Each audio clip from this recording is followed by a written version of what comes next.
Other day, she would be far over to the left, with a duck in her arms. Did you see her moving in the picture, Grandmama? Nobody did. Wherever she was, whether outside feeding the ducks or inside looking out of the window, she was always motionless, just a figure painted in oils. It was all very odd, my grandmother said. Very odd indeed.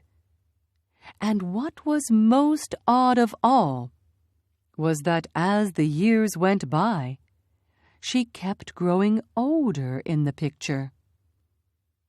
In 10 years, the small girl had become a young woman. In 30 years, she was middle-aged. Then, all at once, 54 years after it all happened, she disappeared from the picture altogether. You mean she died? I said. Who knows? My grandmother said. Some very mysterious things go on in the world of witches. That's 2 you've told me about, I said. What happened to the third one? K-191. The Witches, 3. The third one was little Birgit Svensson, my grandmother said. She lived just across the road from us. One day, she started growing feathers all over her body. Within a month, she had turned into a large white chicken. Her parents kept her for years in a pen in the garden. She even laid eggs. What color eggs? I said. Brown ones, my grandmother said. Biggest eggs I've ever seen in my life. Her mother made omelets out of them. Delicious they were. I gazed up at my grandmother, who sat there like some ancient queen on her throne.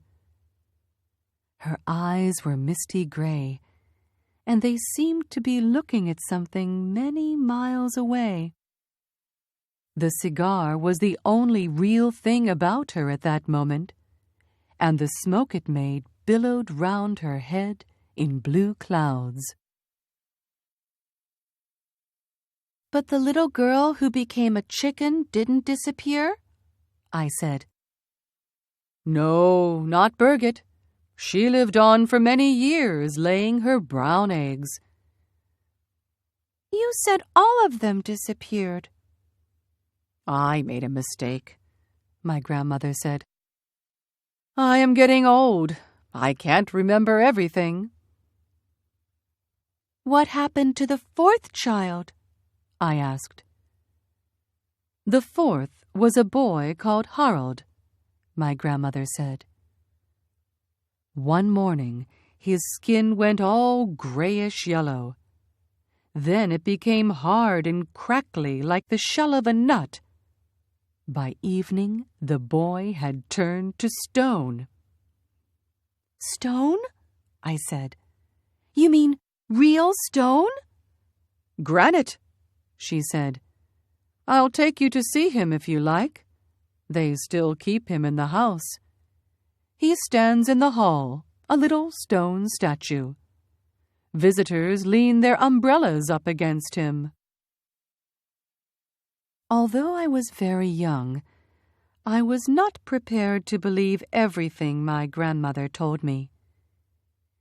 And yet, she spoke with such conviction, with such utter seriousness, and with never a smile on her face or a twinkle in her eye, that I found myself beginning to wonder.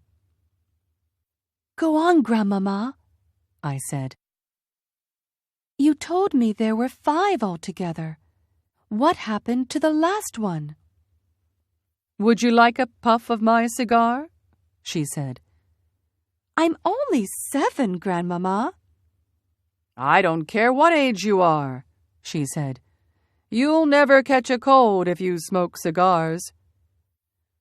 "What about number 5, Grandmama?"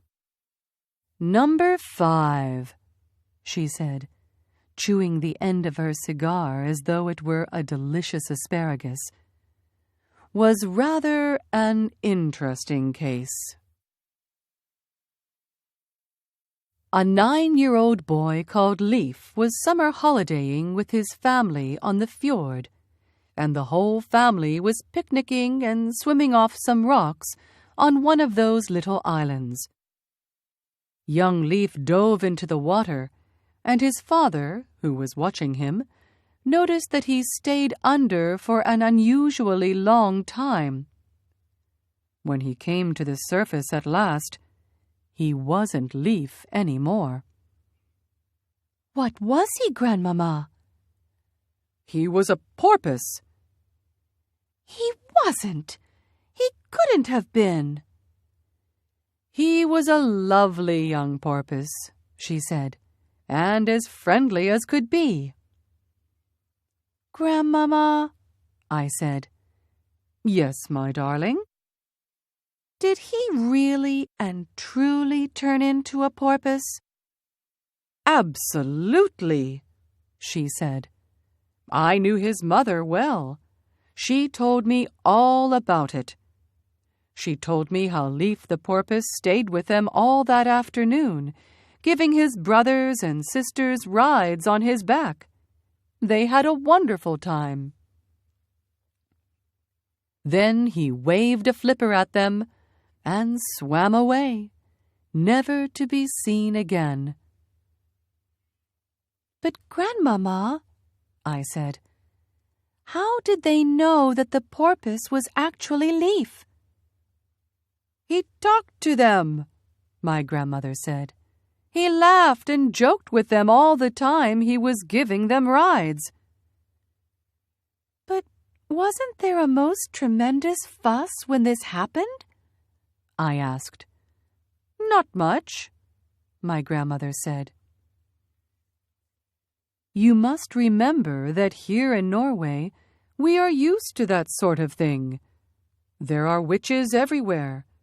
There's probably one living in our street this very moment. It's time you went to bed." "A witch wouldn't come in through my window in the night, would she?" I asked, quaking a little. "No," my grandmother said. "A witch will never do silly things like climbing up drain pipes or breaking into people's houses. You'll be quite safe in your bed. Come along, I'll tuck you in."